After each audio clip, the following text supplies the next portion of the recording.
C'est Bertrand Gagné de Saint-Pierre-de-Bretonne. C'est la ferme Cobert.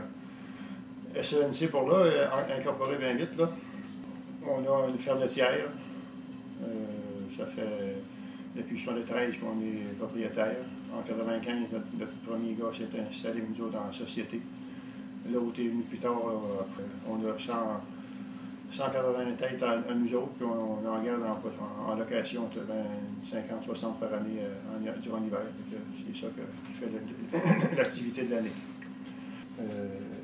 Un pays qui se soucie de sa souveraineté alimentaire, c'est primordial pour lui de garder ses entreprises en production en attendant que ça reprenne.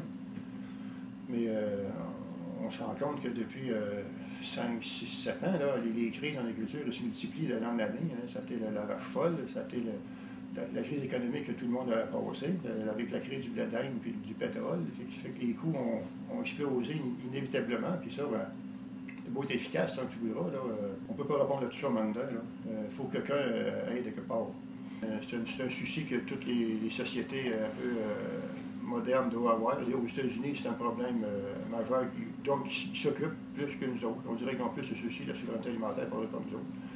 Et les producteurs produisent, puis ils les soutiennent parce qu'ils savent que s'ils dépendent des autres pour mettre de quoi dans les assiettes, ils vont être faits. C'est que nous autres, c'est au Canada, au Québec, on dirait que ça passe un peu dans le vent. Là. On sait bien que comment il n'y aurait plus d'agriculture, les épiceries seraient pleines pareil parce que ça viendrait d'ailleurs.